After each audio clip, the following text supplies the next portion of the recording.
Ya, assalamualaikum warahmatullahi wabarakatuh. Salam, jangan lupa cing. Ya, ada salam juga. Om Swastiastu, Rahayu, Rahayu, Rahayu.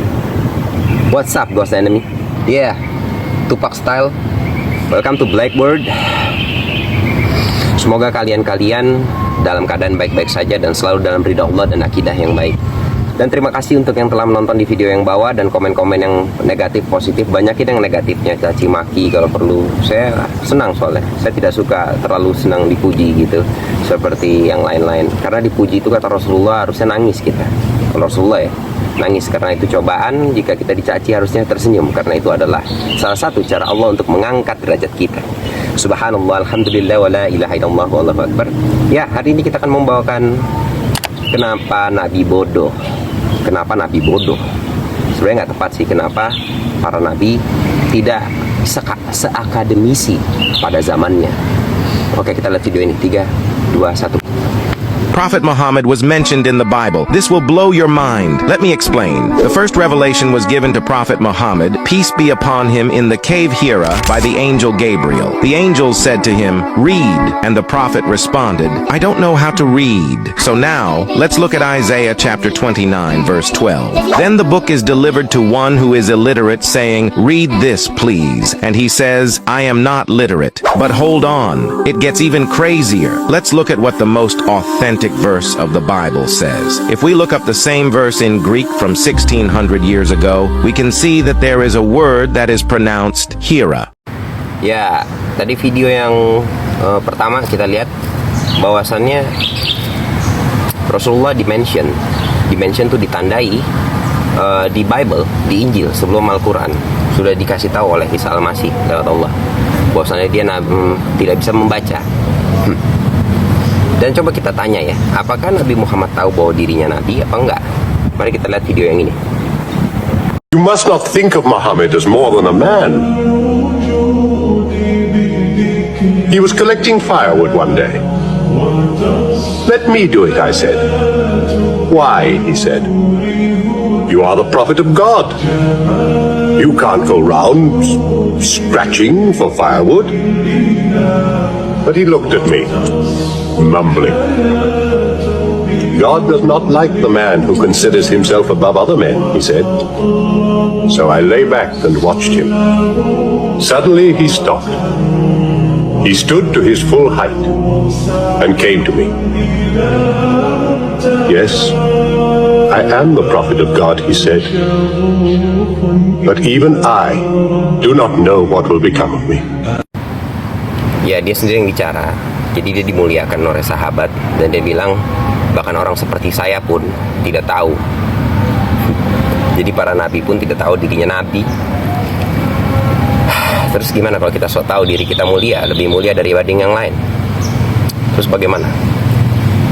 So guys, tentang ini gue sangat afalatakilun nih. Kita harus banyak berpikir. Kenapa piramida setinggi itu butuh arsitektur, bahkan arsitektur sedunia aja taruh sini piramida. Kalau yang terbaik pun ngomong ini adalah arsitek terbaik. Dan kenyataannya Nabi Musa rumahnya sederhana. Berarti dia bukan seorang akademisi, bukan orang pintar. Dan begitupun Nabi Muhammad, di zaman Nabi Muhammad dan sebelum zaman Nabi Muhammad, bahkan zaman-zaman dahulu kayak ini nih komputer zaman dulu, coba taruh fotonya.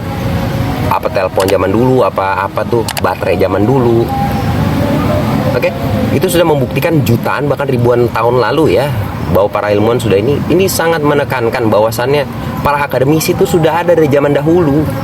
Dan para rasul, para nabi bukan seseorang yang akademisi. Kenapa itu? Bukan orang pintar kan? Ya karena dia dapat rahmat Allah, petunjuk dari Allah. Tujuan dia adalah bukan membangun seperti bapak pembangunan Fufu Fafa, bukan membangun seperti Pak Joks gitu ya, atau Pak Harto, bukan. Tujuan mereka adalah mengingatkan bahwasannya kita punya dunia setelah ini, yaitu apa? Surga. Dunia diciptakan apa sih? Ya, buat manusia. Kan kemarin udah sering disebutin di Al-Baqarah 29. Dunia ini diciptakan buat kita bermain-main kayak taman lapangan, mainan di sini. Nah, tugas mereka adalah untuk mengingatkan, "Woi, kita bakal kesana loh. Ini bakal dihancurin. gitu. Itu tujuannya. Makanya mereka bukan seorang akademisi dan mereka nggak ingin membangun menjadi surga dunia ini, gitu loh. Layaknya para ilmuwan saat ini ingin membangun surga di muka bumi. Tugas kita hanya merawat dan menjaga. Kita tidak boleh merusak alam. Ya kan, pertanyaan Jibril kepada Allah juga begitu. Kenapa manusia diciptakan padahal mereka akan membuat kerusakan? Terus Allah menjawab, aku lebih tahu. Gitu. Ibaratnya anak kecil nanya ke lu gitu, kenapa sih nonton tinju? Ya gue lebih tahu, gitu kan. Kurang lebih kayak gitu. Ya, mereka ada untuk mengingatkan bahwa kita setelah dunia yang hina ini, seperti kata hadis Rasulullah, seperti kuting kambing, bangkai kambing ya, hinanya lebih hina dari itu dunia. Mari kita bahas tentang Trinitas sekarang. Apa hubungannya sama Trinitas? Ya ada hubungan, ntar gue kasih. Oke, sebelum itu kita setelin video-video ini dulu supaya kalian membuka akal sehat. 3, 2, 1. Udah ya. The realm of gods is often divided into three. For example, in Greek mythology, the world is the sky, sea, and underworld, governed by Zeus, Poseidon, and Hades. In Christianity, there is the Holy Trinity, the Father, the Son, and the Holy Spirit. In Buddhism, there are the three Buddhas, the past Buddha, the present Buddha, and the future Buddha. In ancient Chinese mythology, there are the three sovereigns, Fuxi, Nuwa, and Shennong. In Hindu mythology, there are three main gods, Brahma, the creator, Vishnu, the preserver, and Shiva, the destroyer. In Sumerian mythology, there are also three important gods, Anu, Enki, and Enlil. Japan, a country rich in mythology, also has the three noble gods, Amaterasu, Susanoo, and Izanami.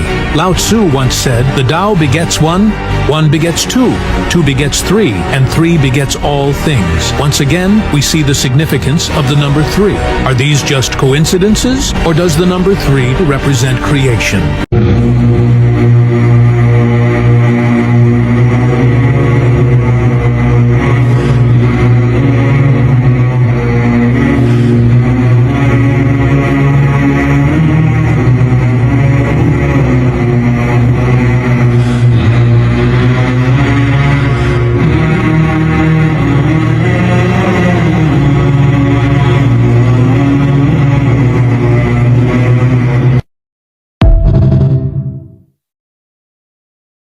They're all in the club.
Ya, God, the realm of God, ada 3 tadi. Di semua agama dijelasin. Oke, kenapa di Islam enggak? Saya jelaskan nanti. Dan terus angka 3 itu seperti di foto ini, lihat. Ya, Torah, Holy Bible, dan Quran dinamain Tuara, worship of Ra. Helios itu apa ya? Dewa matahari ya. Son of book paper. Dan Al-Quran Akhura, wisdom of Ra.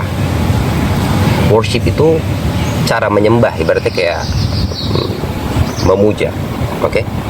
Dan wisdom, kebijakan. Nah, apa itu arti Ra? Taruh foto di sini, Ra artinya.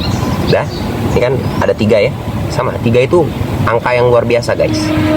Oke? Ra artinya lemah lembut terhadap hamba-hambanya. Taruh di sini. Itu menurut Ali bin Abu Thalib. Ra, huruf Ra. Oke? Nah, kalau menurut Syekh Abdul Qadir Jailani, taruh sini. Huruf Ra memiliki arti rahmat Allah. Jadi artinya wisdom of rahmat Allah. Jadi kebijakan dari rahmat Allah bagi Al-Quran, yaitu peraturan yang jelas bahwasannya homo dilarang, hammer berbahaya kayak gitu ya, adanya di worship kan cuma cara menyembah di Taurat atau orang-orang Yahudi. Oke, guys. Semakin mantap ya kesini ya, semakin mulai terbuka ya akal-akal bau. Ya, tadi yang di video ada The Lamb of 3 yang tadi tuh semua agama dijelasin. Pada nggak yang dimaksud Nikola Tesla tuh 369 itu bisa membuka universe. Tadi semua 3 Tuhan tuh selalu ada, Trinitas dibilang kan. Oke nih, 369. 9 sifat Allah, 99. 6 itu kestabilan. 3 itu keputusan, ibaratnya ya keputusan Allah. Karena selalu ada 3. Nah kok di Islam nggak ada 3? Ya karena pada musyrik jadinya, pada syirik, jadi Trinitas. Padahal angka bagus. Kenapa Imam Mahdi aja tentaranya 313? Dan yang sering gue bicarain tentang Tuhan sedang bermain dadu, dilempar ke tempat yang kita tidak tahu menurut Stephen Hawkins. Dan begitu pun juga statement dari Albert Einstein bahwa Tuhan sedang bermain dadu. Kenapa dadu? Lo tau gak kenapa dadu? Tadi kan gue setelin Ka'bah kotak, diputerin kan sama manusia, muter aja kan. Artinya tuh muter aja, selalu ada penutup, selalu ada nabi terakhir. Oke, nah yang terakhir kenapa ditaruh manusia yang namanya Mahdi? Karena ditaruh nabi percuma, goblok-goblok juga orang. Malah jadinya musyrik situ aja udah. Makanya ditaruhnya manusia terakhir. Manusia yang berketurunan Rasulullah. Nah maksudnya dadu tuh setiap dadu tuh ada sisi. Taruh deh sini fotonya kalau ada dadu. Foto dadu, setiap dadu tuh ada sisi. Nah yang dimaksud Stephen Hawkins, Tuhan sedang bermain dadu dan melempar dadunya ke tempat yang kita nggak tahu. Yaitu setiap sisi itu adalah, kita anggaplah ras. Entah itu Yahudi, entah itu Arab, entah itu apa. Kurang lebih analoginya seperti itu. Oke guys. Oke, the next one and only, the last. Lantas siapa yang menciptakan agnostik sehingga jadi pusing pada tolol jadinya? Kenapa agnostik pada tolol? Coba kita taruh foto di sini. Di India ada di Mesopotamia.